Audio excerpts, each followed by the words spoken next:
Okay, so today I am going to try and do not the ultimate clean build, but close. There's some things about this build that aren't gonna be as clean as I'd like, but I'm looking forward to this one because it really breaks the monotony of RGB all the things. The Q60 thick CPU cooler from Height features a hinged 5-inch ultra slim IPS 720 by 1280 display, a 60 Hz refresh rate, and 300 nit brightness, offering unique customization for your build. The Q60 also features Height's revolutionary digital hardware interface, Nexus Link, for sequential lighting and cooling control, with both thermal and positioning sensor data using a single cable, and supports up to 34 devices and 2 channels with Nexus Link amp scale. With the 53mm thick 240 radiator with 32mm thick FP12 fans, keep your CPU nice and cool for those long gaming sessions. To see the full list of features, specs, and supported CPU sockets, follow the sponsored link in the description below. Let's talk about parts choices and stuff real quick. This is the Antec Flux Pro. This is not a sponsored video. I already did a video about the case and whatnot. I really like so many of the design choices that they made with this case. I highly recommend you go watch the video where I did the overview of like why these middle fans are here and why they're reverse flow and all that sort of stuff. The eye shift of turning the power supply sideways to make more room down here. The fact that it actually has a GPU and CPU temperature readout on the side right here. But because I'm not gonna be doing like RGB centric stuff, the only RGB that's gonna be in here technically is the Arctic cooler that I'm gonna use. That's not the one I'm gonna use, that's a 360. I'm gonna put a 420 in here since it does fit. The motherboard, and technically the GPU, which I'm just gonna leave the RTX logo on the side of this white. But anyway, this will be an interesting build because of the fact that it's gonna have an AIO, a 420 AIO for the CPU, which is a 7950X3D, and the RTX 4090 has a 240 AIO. So I'm thinking one of the things I wanna do with this build is, I was initially talking about mounting the rad right here, because these fans are reverse blade and they pull air up from the bottom chamber, and both sides of the bottom compartment here are ventilated. That's mesh panel. But I'm thinking now, because I can mount a 240 in the bottom, and I have all this room right here, if the GPU tubes are long enough, I don't know if they're gonna be long enough, but I'm gonna try, I might just mount the rad on the bottom and have it pulling air through the top. And then if there's room, I might mount these underneath to assist on getting the ventilation of the hot air into the main chamber, where the 3 420 fans on the front are gonna have no problem overcoming the additional heat that the internal layout GPU is gonna add. Now, I just did a video talking about radiator placements and stuff and how they affect temperatures. The one thing that video does not talk about is how much temperature the GPU itself adds to the system. As soon as you turn on GPU under load, gaming and stuff, the internal temperature is going to get really, really high versus like what the CPU could do. One of the things this case does not have that I considered using the Phanteks NV9 for the GPU is the fact that you can actually mount 2 120mm exhaust fans on the back. You know, normally you have one, this one has a 140 and it can fit a 120, you can fit 2 of them. So I could have put the rad there, which would have meant with the CPU exhausting air out the top and the GPU exhausting air out the back, all of the air inside would have been nice fresh air coming in through the front. But I made the choice of using the Antec case because I love the wood tone. The black in the wood is super classy. Now, wood is not new. So many jokes in there, I'll just let you pause the video and write your own out. Actually, do me a favor, write your best wood joke down in the comments and I'll pin it. Fractal Design has been doing wood tones and stuff in their cases for a long time. The North is extremely popular. And my thing I don't care about the Fractal cases is they have the slats kind of going up and down across the entire front, which looks super elegant, but that does block some airflow. Now the Antec Flux Pro has a ridiculous amount of airflow that comes in the front. Not to mention the wood tones on the Fractal cases are a little lighter than my setup that I'm gonna put this at. So my setup I'm gonna put this at has Edifier studio monitors, which are speakers, that really match the wood tone, and my desk is herringbone wood tone. So I'm like, the colors really do go together, and I have a black desk, black drawers with the wood tones. It's like, this is gonna look really good on the desk. And I talked about when I did the case video that I might end up using this one and swapping all my stuff into it, which means in my tutorial about how to paint a GPU white, it's now just a white GPU that could have stayed black. Because now the GPU I'm putting in is silver. That's why I say it's not the cleanest build we could do, because ideally that should be black. And no, I'm not gonna paint that shroud. So So anyway, we're just gonna take you guys along for a ride for a nice chill build montage, and then we'll take a look at how it came together when I'm done. Oh, and one other thing I wanna mention here. I'm gonna be using these easy DIY cable extensions. I'm gonna be using the C1500 NZXT power supply, which is so overkill for this, but that's mostly because it has the different spec power cable that's already wired into my desk, and I don't wanna change it. And I'm not a fan of the way the sleeving is, even on their high-end power supplies. So I'm planning on using these extensions, which hopefully I'll have room down at the bottom if I do a rad, which are sleeved extensions with a 12-volt high power, which would look a lot nicer. Now I may or may not use these. We'll see what I decide to do at the end, or if I change the power supply out entirely.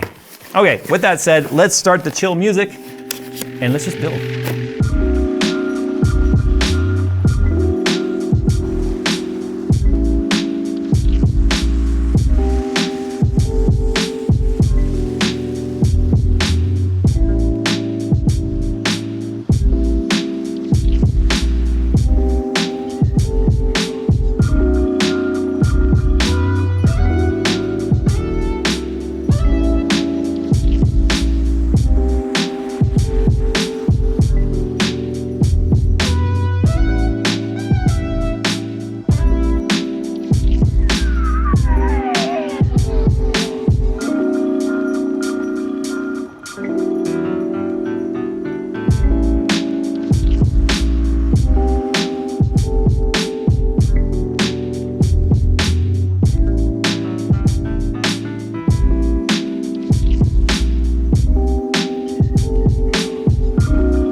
So there we go. I think it definitely has a more mature look and feel to it. And when I first saw the Flex Pro, I was like, I think this is the perfect case to match my setup. So that's why we are finishing the video here at my desk, because like I said, the herringbone wood pattern of the IKEA countertop desk hack thing, the wood panel of the edifiers, although the wood on my Martin guitar, it's obviously a light spruce. I think it's a spruce, I forget. Anyway, and then the head is a bit darker, still wood tones.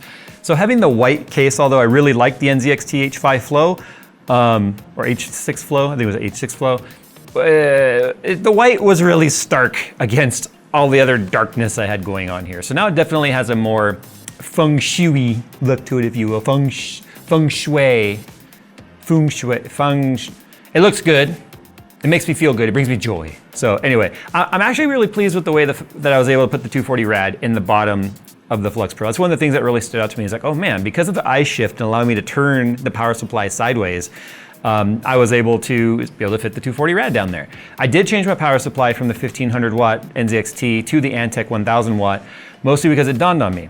Well, actually dawned on Phil, and he pointed it out because I didn't notice, and I would have when I went to plug in the adapter for the I shift.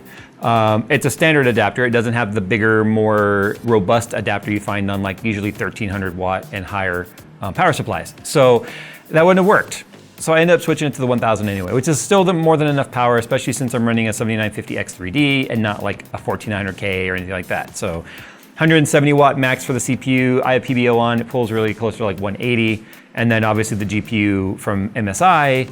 MSI is really conservative with like their overclocking capabilities and their power limits. Like you can't even really push them beyond, I think, 2 or 3%.